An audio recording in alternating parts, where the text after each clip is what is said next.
Íbamos con el equipo de redes hacia Baltimore, que debe estar a unas 2 horas de aquí, y de pronto, al pasar por Filadelfia, desde donde les estamos hablando, hemos visto la ciudad inundada de carteles de Dalí. Y da la casualidad que Dalí es el pintor que mejor entendió y más aplicó en sus obras de arte la proporción áurea, la proporción divina, esta relación misteriosa que arranca de una curva, vamos, de una recta geométrica hace más de 2000 años y que luego aparece en la cría de conejos, en los pétalos de las rosas, en los cuadros de Dalí. Es la relación misteriosa entre los números y la belleza.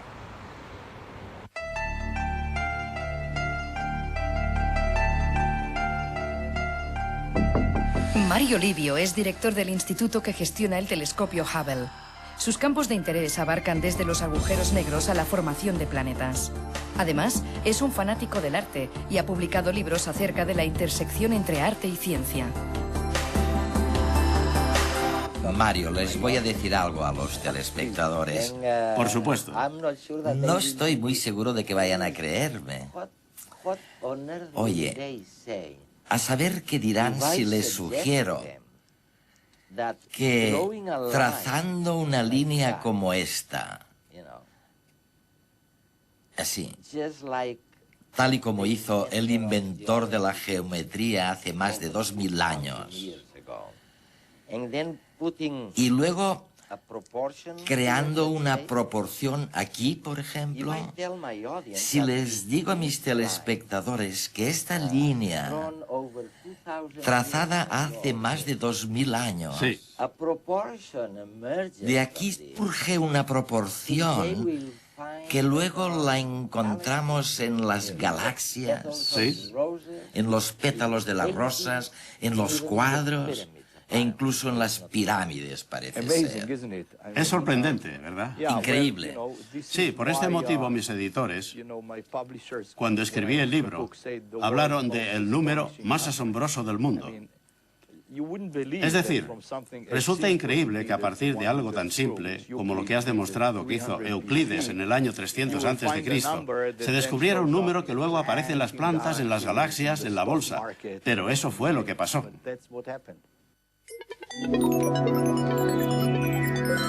Existe un número que rige tanto la disposición de los pétalos de la rosa como las dimensiones de las obras de Le Corbusier, que se esconde entre las partituras de Debussy y tras la Mona Lisa de Leonardo da Vinci, que define la dinámica de los agujeros negros y la estructura microscópica de algunos cristales. Si quiere saber qué número es, siga las siguientes instrucciones, son muy sencillas. A partir de cualquier número, súmele el siguiente en orden ascendente. Empezaremos, por ejemplo, a partir del 0.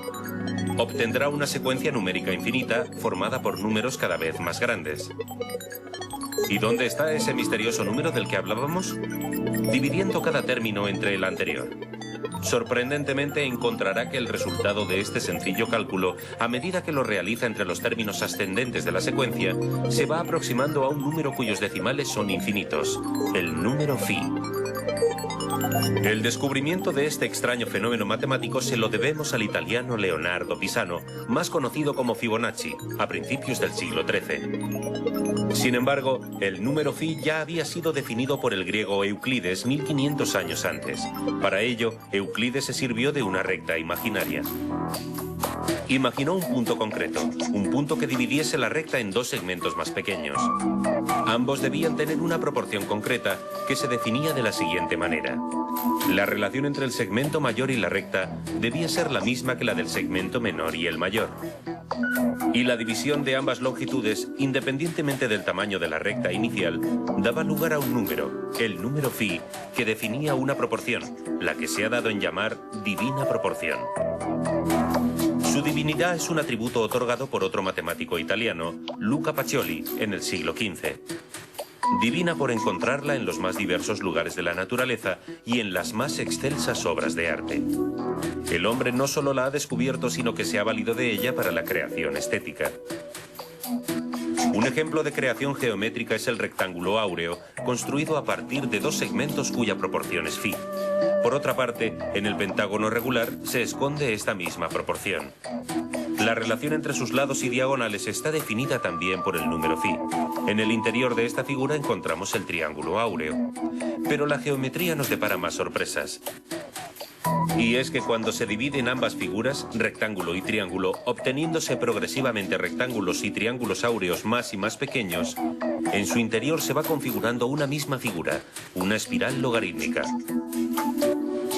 No se extraña a estas alturas de que las propiedades de esta se asocien también con phi y que se encuentre en los más variados lugares de la naturaleza. ¿Cuál es el posible origen de esta proporción? ¿Era algo que estaba escondido en la naturaleza, en las leyes físicas, o se inventó? Creo que todo empezó con las cosas que tienen que ver con la simetría pentámera, ¿sabes? Como la estrella de 5 puntas, por ejemplo, también llamada pentagrama. Pentagrama. Sí, si miras a este tipo de estrella, a todos nos gusta. La bandera de Estados Unidos tiene 50 estrellas de este tipo, y bueno, a todos los discípulos de Pitágoras les gustaba mucho esta estrella, porque les gustaba mucho el número 5. El 5 era el número del amor, del matrimonio, y utilizaban dicha estrella como símbolo de su hermandad. Pues bien, en una estrella de este tipo, si miramos, bueno, si tomamos uno de los triángulos y consideramos la proporción de la longitud del lado del triángulo hasta la base del triángulo, eso es exactamente la proporción o sección áurea. Y cada vez que miramos un pentágono, por ejemplo, si tomamos un pentágono y trazamos una diagonal en dicho pentágono, la proporción de la diagonal al lado del pentágono es la proporción áurea. 1.61. Sí, 1.618, sí. Este es el número de oro, la proporción áurea. Los propios griegos, para poder dibujar un pentágono o una estrella de 5 puntas, tuvieron que definir esta proporción áurea, y por ello Euclides lo definió con tanta precisión, con esta línea que dividió en 2 partes. La secuencia de Fibonacci no es solo un fenómeno matemático curioso con el que sorprender a sus amistades. La relación entre números que establece se encuentra a nuestro alrededor de manera natural. En un problema de cría de conejos, por ejemplo. Si se encierra una pareja en un lugar aislado, sabiendo que cada mes tendrán una pareja de descendientes que tardarán otro mes en poder procrear. El primer mes tendremos una pareja, el segundo mes 2, el tercero 3, el cuarto 5 y el quinto 8. Y así, sucesivamente. En la disposición ramificada de flores y árboles encontraremos también esta secuencia. También en los puntos de un tallo en que se insertan hojas y ramas. Pero la relación entre la botánica y Fibonacci no se queda ahí. La mayoría de flores poseen 2, 3, 5, 8, 13, 21, 34, 55 u 89 pétalos. Extraño, ¿verdad? Y es que en la mayoría de especies vegetales, la cantidad de hojas necesarias para dar un giro completo al tallo sigue números de Fibonacci. Puede darse con 2 hojas y un único giro sobre el tronco, o con 3 hojas. También con 5 hojas y 2 vueltas completas al tronco, o con 8 hojas y 3 vueltas, e incluso con más. Todos números de Fibonacci.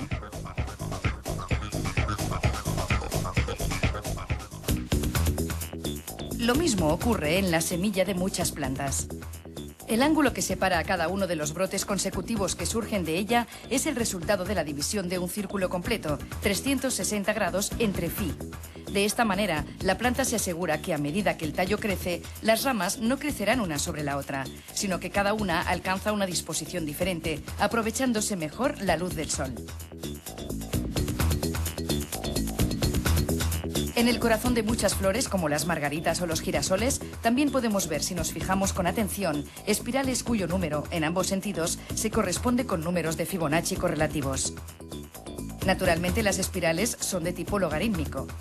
Con esta disposición se consigue aprovechar el espacio horizontal más eficientemente. Y es que este tipo de espiral, surgida también del mundo de Phi, es muy frecuente en la naturaleza, desde los microorganismos más diminutos hasta las galaxias más lejanas. Moluscos, conchas, cuernos de carneros y colmillos de elefantes, huracanes, remolinos y fósiles se configuran así. Incluso el vuelo de los halcones sigue su silueta, ya que asegura un mismo ángulo de visión mientras el pájaro se acerca a la presa.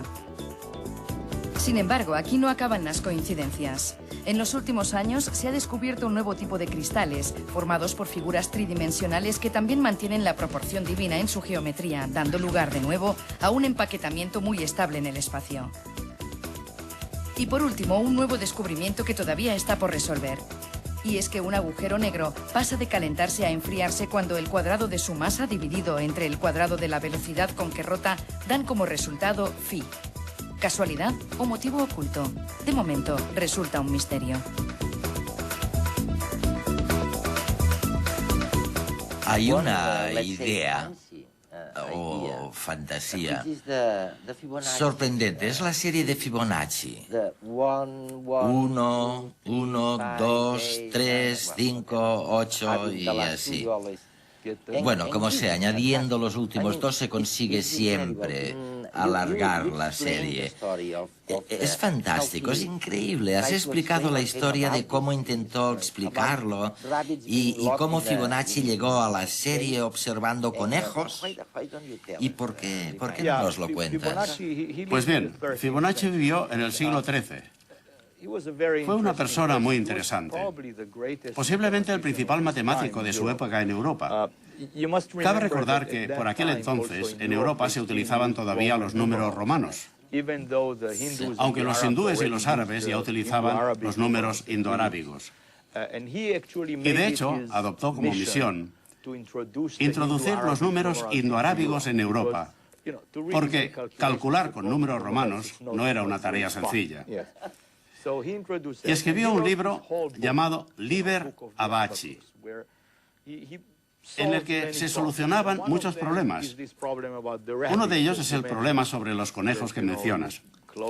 Que si encierras una pareja de conejos, al cabo de un mes tendrán un conejo que a partir del mes siguiente también tendrá nuevas crías de conejo cada mes. Y quería saber cuántos conejos había al año, por decirlo así. Y así se obtiene la secuencia de 1, 1, 2, 3, 5, etc., en la que cada número, empezando por el tercero, equivale a la suma de los dos números anteriores. Bueno, esto por sí mismo hubiera sido tan solo una curiosidad sorprendente si no fuera porque esta misma secuencia Se aplica... aparece en muchos lugares. ¿Cómo? ¿Cómo cuáles? Como la disposición de las hojas de las plantas, por ejemplo, ¿sabes? Se puede ver en las hojas de las plantas o en los girasoles. En los girasoles, en la cabeza del girasol, se ven espirales en una dirección u otra. Y si las contáramos, veríamos que siempre son dos números de Fibonacci, en una dirección y en la otra. O en los pétalos de la margarita, por Sí, ejemplo. en efecto. Los he contado yo mismo, ¿Sí? ¿eh? En mi jardín recogí una margarita. Lo más interesante es que si partimos de la secuencia de Fibonacci y avanzamos lo suficiente en la secuencia, la razón de dos números adyacentes, cualesquiera, se acerca más, y más a la proporción áurea.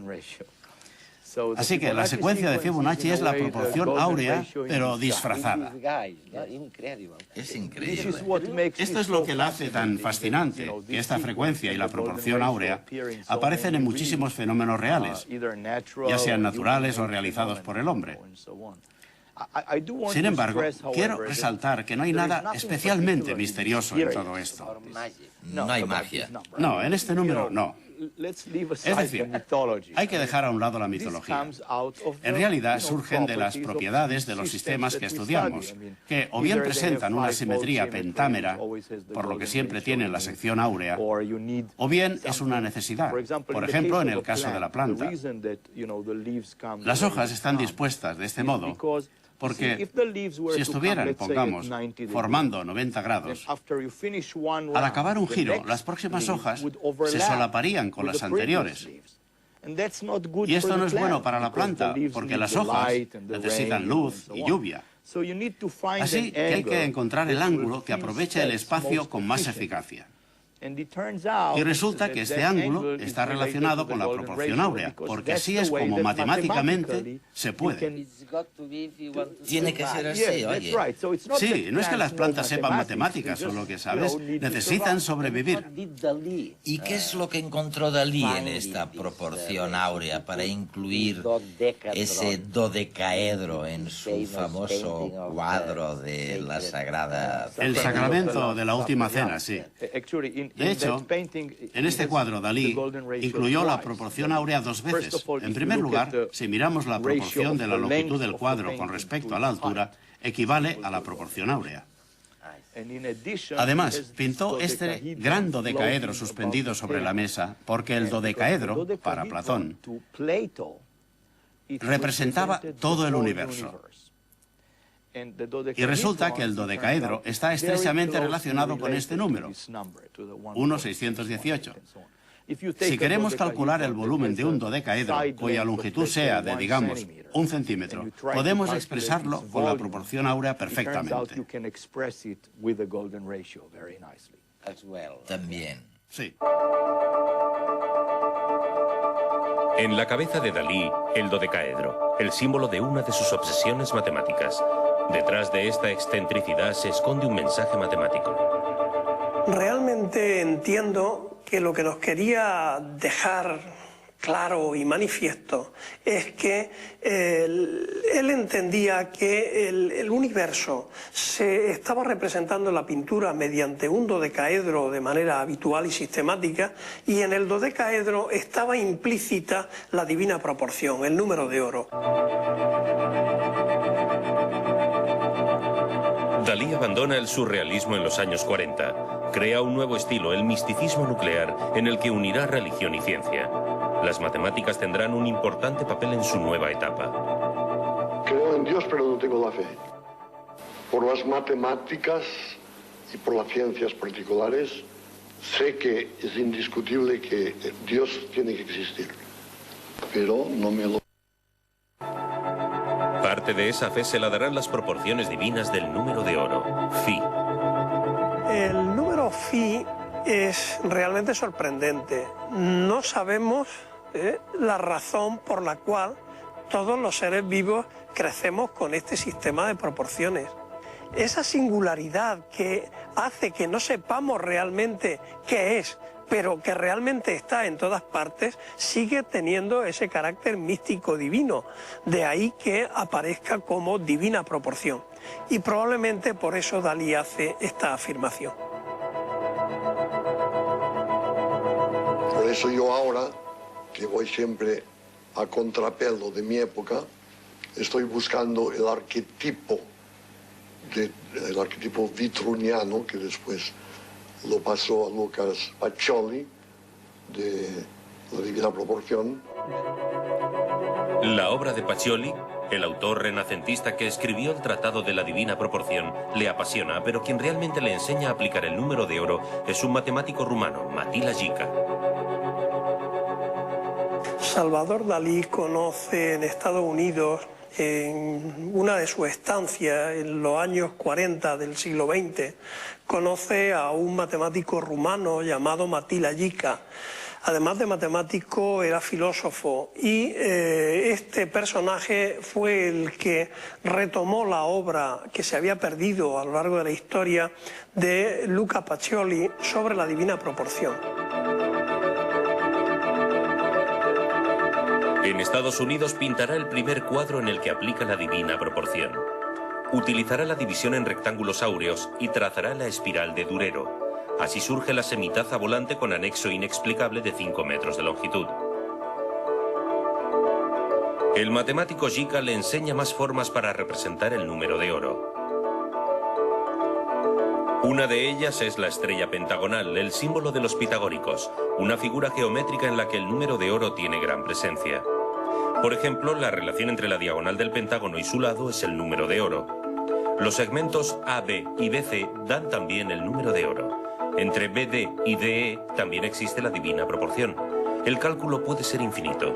Así pues, la figura más divina es la que Dalí escoge para representar a su propia divinidad, a Gala.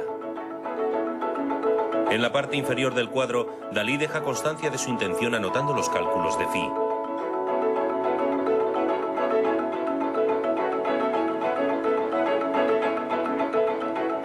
Cuando Dalí vuelve a Portgigat, la relación con Jica continuará por carta.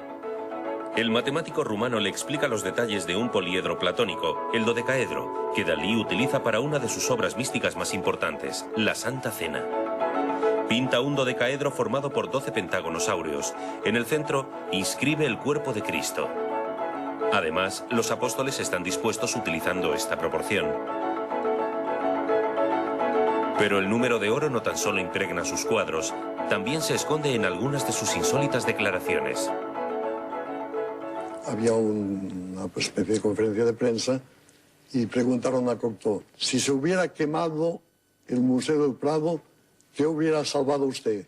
Y dijo, mirándome a mí, quieren decir eso, Dalí no puede hacer mejor, pues yo me hubiera salvado el fuego.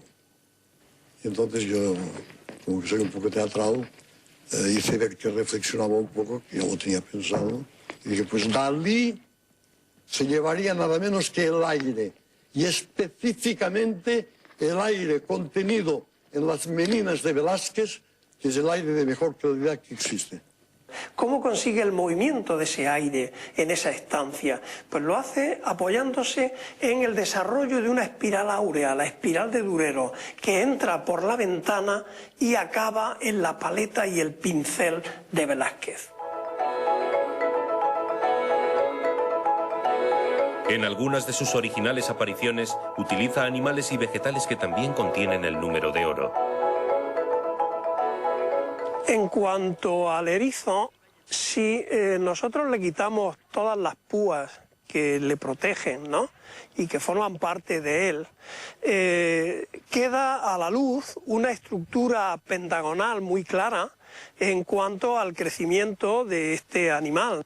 En esta disparatada aparición también se encuentra el número de oro. Si dividimos la altura de la alcachofa entre su anchura de una sección de este fruto, aparece un número que está comprendido entre el número de oro y su raíz cuadrada.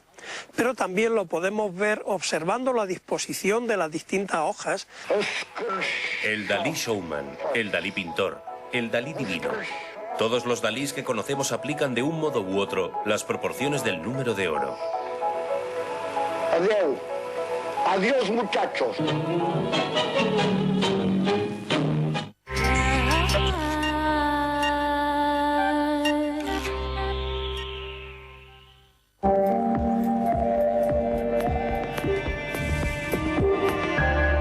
Dependiente en la 2.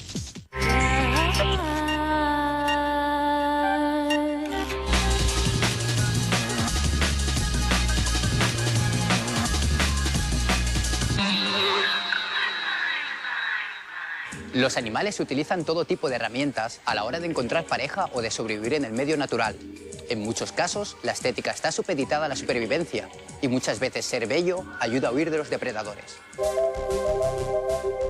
Unos investigadores de la Universidad de Wisconsin en Estados Unidos han identificado el interruptor molecular que decide la pigmentación y la forma de las alas de la mosca de la fruta.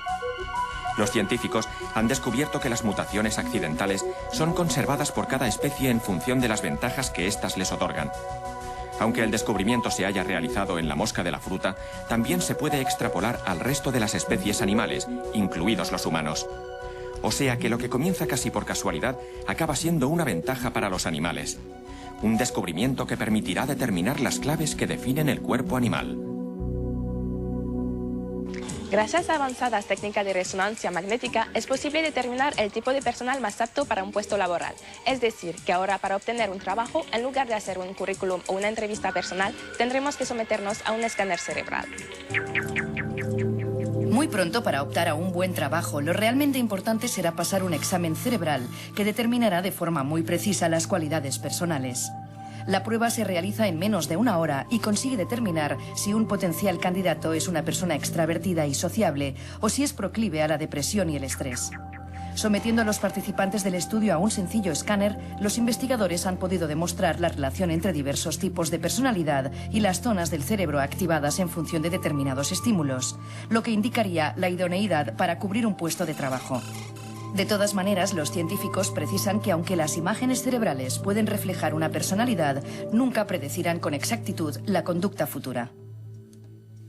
Los problemas de circulación pueden acabarse muy pronto. No se trata de hacer más carreteras ni de reducir el número de coches. La solución está en el cielo y en los taxis voladores, unos vehículos aéreos muy reales que pueden estar en circulación en menos de 5 años. El prototipo ha sido bautizado como JetPod. El avión, medio helicóptero o medio coche, puede despegar y aterrizar en un tramo de tan solo 125 metros.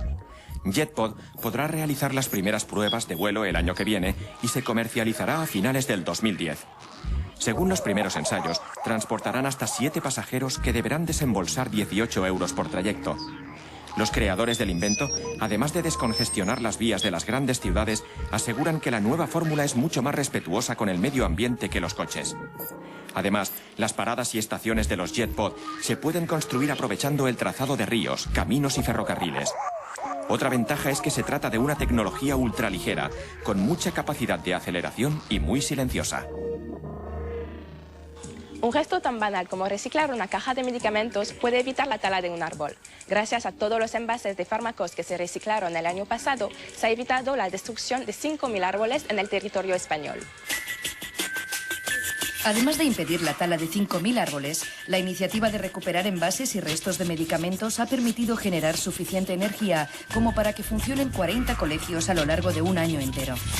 El sector farmacéutico recogió en 2004 1.700 toneladas en los contenedores situados en las farmacias y en los centros hospitalarios de atención primaria. Estas cifras indican que se recogieron 3 kilos de residuos al mes por cada habitante. Del total de envases se logra reciclar en torno al 30%, mientras que los fármacos que no se pueden separar del envoltorio, como jarabes o pomadas, se destinan para generar energía. Para optimizar el reaprovechamiento, siempre se tienen que reciclar los fármacos con envase y prospecto incluido.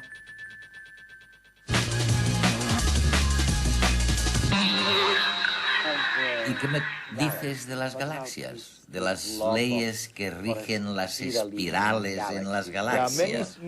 Muchas galaxias tienen formas espirales. Por ejemplo, detrás de ti puedes ver la galaxia M51 con esta forma. Muchas galaxias, incluida la nuestra, la Vía Láctea, tienen forma espiral. Esta espiral recibe el nombre de espiral logarítmica, puesto que tiene la propiedad de que en movimiento crece de un modo concreto. Como una monita. Sí. Se observa, por ejemplo, en el Nautilus Pompilius. Y en muchas cosas más se observa este tipo de forma. Es precioso. Es realmente bonito. Hubo un matemático famoso, Bernoulli, que escribió un libro sobre esta espiral tan hermosa. Resulta que este tipo de espirales, no todas, pero las espirales logarítmicas sí, están relacionadas con la proporción áurea, en el sentido de que si tomamos un rectángulo, cualquier rectángulo, no cualquier rectángulo, uno cuya longitud con respecto a la anchura sea la proporción áurea, y si cortamos un cuadrado, obtenemos un rectángulo más pequeño que también incluye la proporción áurea. Si volvemos a cortar otro cuadrado, otro más pequeño, sigue siendo un rectángulo áureo. Si conectamos los puntos de corte, obtenemos una espiral logarítmica. Ya lo veo, fantástico. Sabes, colecciono algunos fósiles y tengo una monita que es exactamente como tú estás diciendo. A medida que evolucionan, crecen, las líneas son hermosísimas. Bueno, parece que ocurre algo muy parecido con la música también. De hecho, al parecer, Pitágoras, según cuenta la historia, estaba caminando por la calle y oyó un ruido en un taller, entró y allí empezó lo que sería el principio de la armonía. Incluso en la actualidad, cuando hablo con músicos, a menudo les formulo la siguiente pregunta. Les digo, oye, ¿cómo puede ser que esto suene bien y en cambio esto otro suene tan horrible? Es decir, ¿por qué suenan bien las cosas? ¿Tiene algo que ver también con la proporción áurea? Que algo suene bien o mal no está directamente relacionado con la proporción áurea. Es decir, lo que al parecer descubrió Pitágoras fue que, a partir de frecuencias con proporciones de números simples, como por ejemplo del 2 al 3 y del 1 al 4, obteníamos sonidos consonantes, que nos sonaban bien. Mientras que las frecuencias que no estaban en proporciones de números simples nos sonaban disonantes. Sin embargo, se ha sugerido que algunos compositores utilizaron la proporción áurea en su música. Por ejemplo, se ha dicho que Bartók compuso sus obras de tal modo que si contamos los compases desde, pongamos, el inicio de la pieza y un momento en el que se produce un cambio, y luego hasta el final, el número de compases responde a la proporción áurea. Creo que los indicios sobre Bartók no son muy convincentes. Me parecen más convincentes las pruebas sobre Debussy. Sí, por lo visto Debussy sí lo hizo. Debussy conocía a un grupo de pintores llamados Les Navys, y ellos conocían la sección áurea y hablaban a menudo del tema. Así que él posiblemente habló de ello. Y también escribió una vez una carta a su editor y le dijo: en la obra que te he mandado falta un compás, pero es muy importante para el número de oro, así que tal vez lo utilizara en su música.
La pieza que acaban de escuchar ha sido compuesta basándose en la proporción áurea.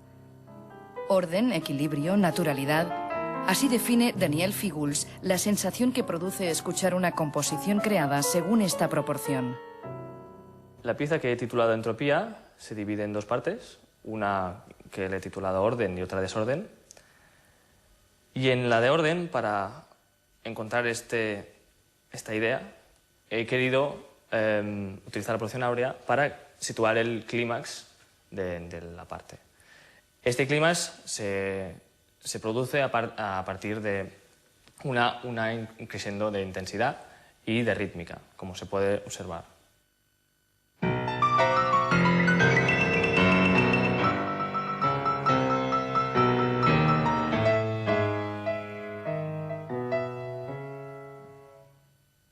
El clímax siempre es la parte más intensa, más consciente de la obra, y por eso los compositores acostumbran a saber exactamente dónde la ponen.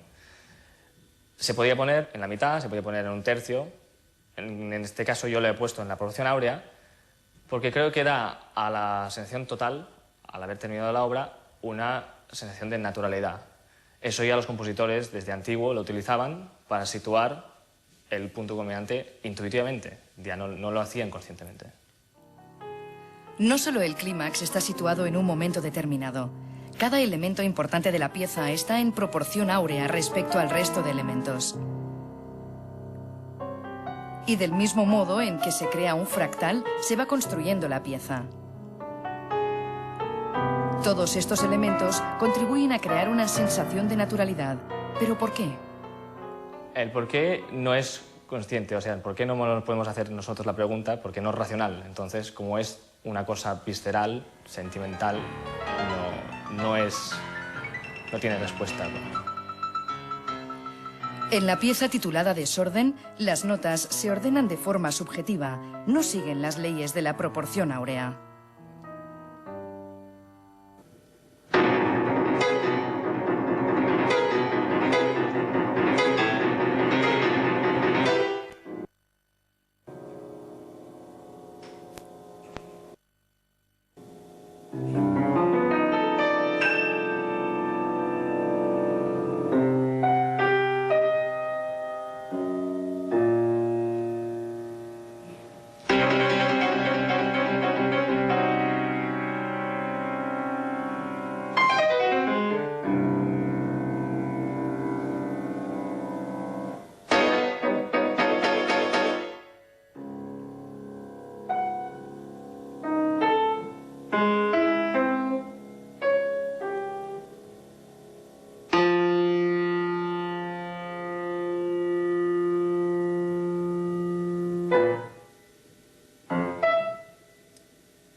El resultado final depende más del intérprete que de las matemáticas.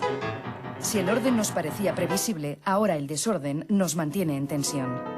La sensación que provoca la primera pieza es una sensación de naturalidad, de inconsciencia, de que la música fluye interiormente sin tener que pensarla. En la segunda, por el contrario, él necesita una escucha mucho más consciente. En realidad yo manipulo al oyente de forma que debe mirarme, debe escucharme.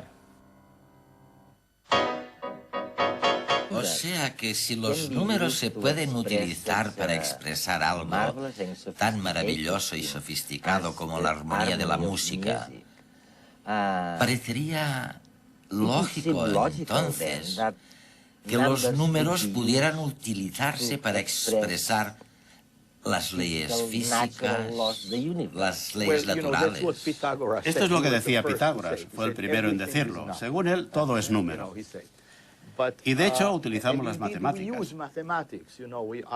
Trabajo con el telescopio espacial Hubble. Soy un teórico que intenta explicar el universo. Y utilizamos las matemáticas para explicar el universo. Nos valemos de fórmulas matemáticas. En cierto modo, esto ha sido un misterio que muchos se han planteado a lo largo de los siglos. Desde Galileo a Eugene Wigner, todos se preguntaban, ¿por qué tienen tanta fuerza las matemáticas que, si queremos explicar el universo, si queremos explicar la bolsa, la sociología, la música, utilizamos para ello las matemáticas? Es una pregunta muy complicada. La siguiente pregunta entonces sería, ¿qué pasa con la posibilidad de que el total de estas matemáticas no sea más que una invención humana, algo que solo surge de nuestra cabeza? O bien se trata de algo permanente, que existe ahí fuera. Es decir, ¿hemos inventado las matemáticas o las hemos descubierto? Pues bien, Galileo pensaba que las habíamos descubierto. Galileo creía que las matemáticas constituían el lenguaje del universo y que únicamente las descubríamos en el universo. Eso creía. E incluso hoy hay algunos físicos que conozco que siguen pensando que es un descubrimiento.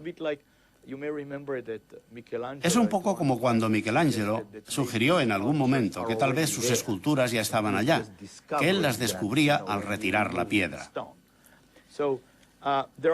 Por otro lado, hay quien piensa que las matemáticas son íntegramente una invención de la mente humana y que no existe fuera del cerebro humano. Pero entonces la pregunta es, muy bien, ¿y por qué funcionan tan bien? Bueno, esta gente te diría que funcionan bien porque lo que sucede es que los matemáticos inventan teorías matemáticas Y los físicos, por así decirlo, escogen entre dichas teorías las que funcionan y las mejoran continuamente. Así que es algo parecido a una selección natural de ideas en lugar de especies, ¿entiendes? Sí. Tal vez esa sea la respuesta, pero yo creo que la respuesta se inscribe en algún punto entre estos dos extremos. Algo en medio, ¿no? Sí, yo creo que hemos inventado las matemáticas, pero creo que hemos inventado un tipo específico de matemáticas que encaja con nuestra percepción del universo.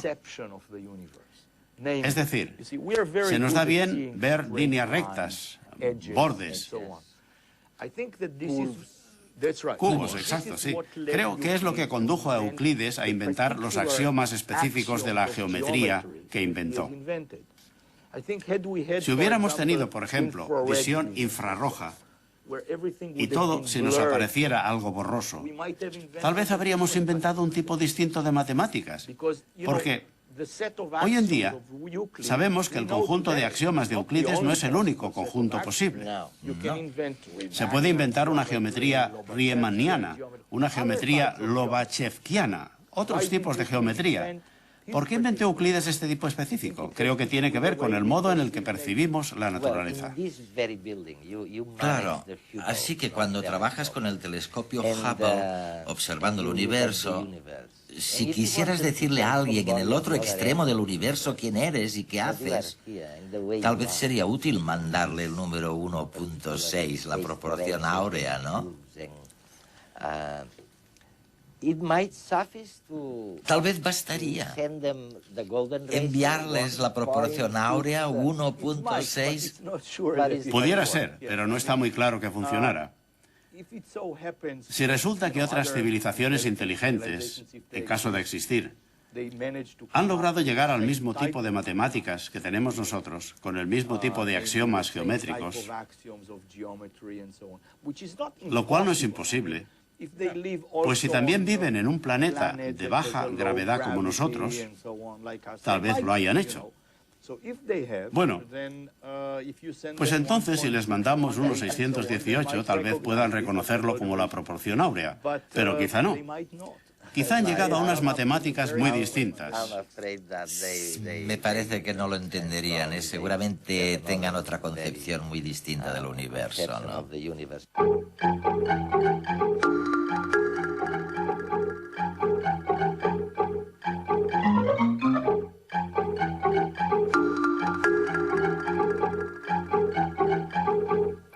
Con la aparición de la fotografía y el cine hace más de 100 años, el hombre por primera vez en su historia puede capturar la realidad tal como es.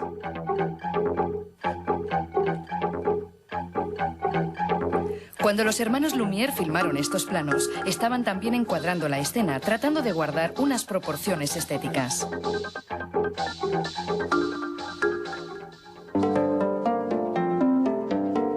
El cine y la fotografía están íntimamente relacionadas con las proporciones.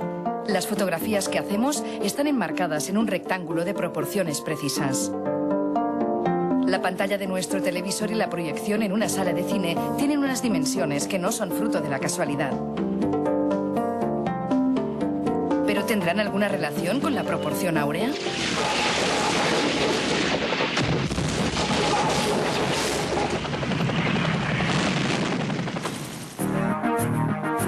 El formato fotográfico que conocemos se lo debemos a Oscar Barnack, que lo eligió para fabricar la primera cámara de 35 milímetros, la Leica.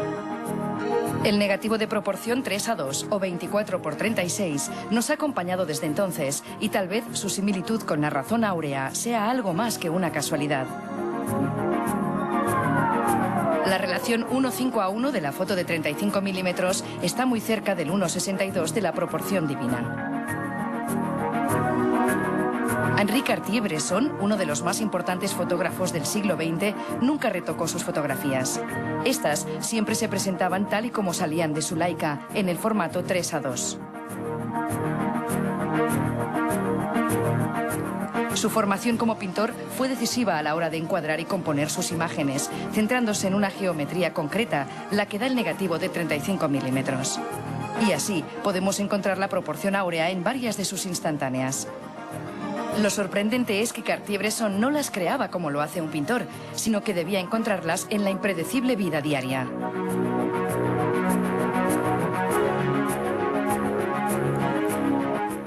El cine surgió del mismo negativo de 35 milímetros, pero cada fotograma era la mitad que en fotografía. Así surgió el formato 1:33:1 o 4 tercios en las proyecciones del primer cine y de la mayoría de televisores.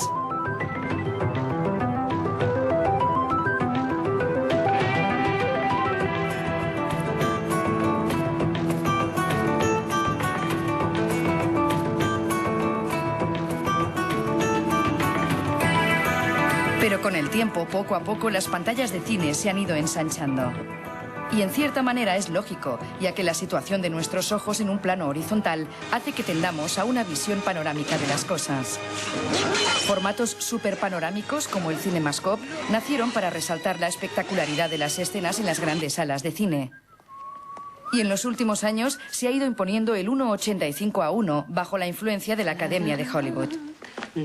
Sin embargo, el formato cinematográfico que más se acerca a la razón áurea es el 1:66:1, muy utilizado en el cine europeo de las últimas décadas.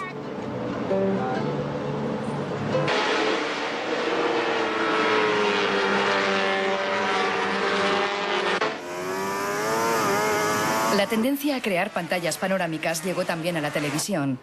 Así nació el 16:9 como una fusión del CinemaScope y la antigua pantalla de 4 tercios.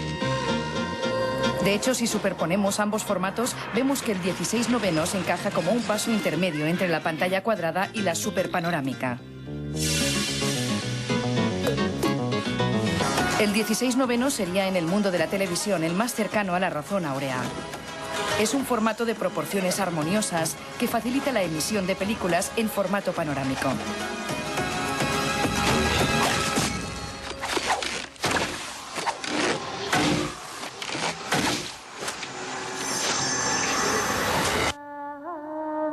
En redes lo utilizamos recortando la imagen con 2 franjas. El 16:9 es un formato de futuro que se consolidará definitivamente con la llegada de la televisión de alta definición. Tú dices que la mente del hombre primitivo, nuestros antepasados, probablemente su cerebro funcionaba por contrastes. Veían un lobo, uno solo, y esto lo distinguían muy bien de una manada de lobos. Establecían un contraste entre uno y una manada. Solo mucho más tarde empezaron a emprender, a imaginar las similitudes. Exacto. 2 brazos, 2 piernas. Eso mismo. Es casi seguro que fue así. Al principio se trataba de pura supervivencia. Querían saber, ¿estoy viendo un león aquí o 10 leones, muchos leones? Bueno, 10 no utilizaban el 10. 1 o muchos leones. Querían establecer este contraste. Pero con el tiempo empezaron a entender que tanto si hablamos de 2 manos, de 2 estrellas, de 2 lobos, de 2 cosas cualesquiera, en realidad todos son manifestaciones de lo mismo, del número 2. Fue necesario un cerebro mucho más avanzado para entender que todas estas cosas distintas eran en realidad el número 2.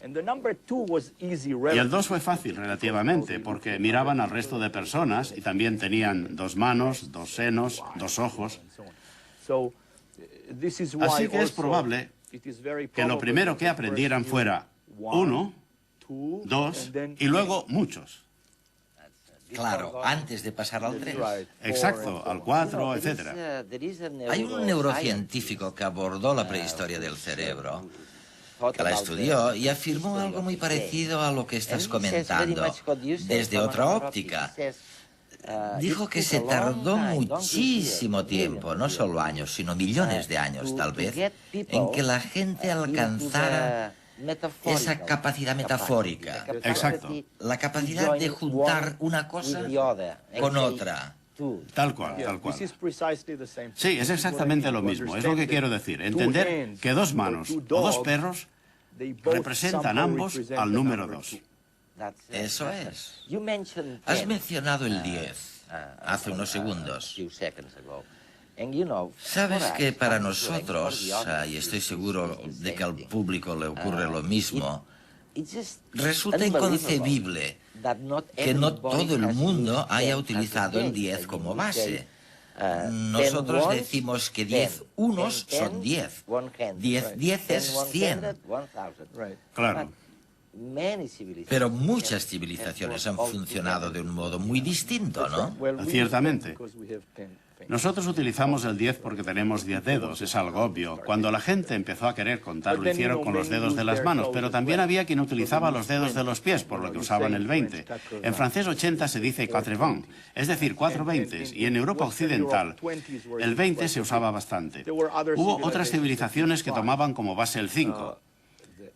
Los antiguos babilonios utilizaban el 60. El 60 resulta algo desconcertante, pero seguimos usándolo. Por ejemplo, en los 60 minutos que forman la hora. Seguimos utilizando el 60 para medir ángulos, los ángulos de un círculo. ¿Cómo llegaron al 60? El 60 es muy raro, si nos paramos a pensarlo. La respuesta que más me convence es que fue una mezcla de dos civilizaciones.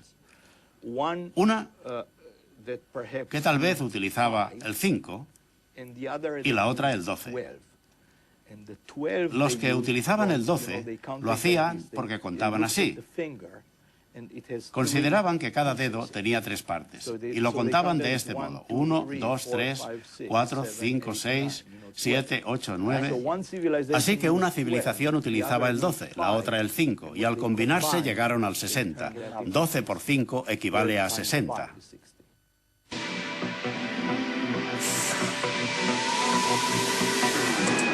Como viene siendo habitual, el equipo de redes quiere potenciar la participación de todos los espectadores a través del concurso La Cuestión. En la presente edición os pedíamos que respondieseis de forma argumentada a la pregunta: ¿qué creencia popular puedes demostrar que es falsa? Una vez cerrado el plazo de presentación de los artículos, hemos recibido cientos de textos que están siendo valorados por un jurado formado por 4 científicos de primera línea.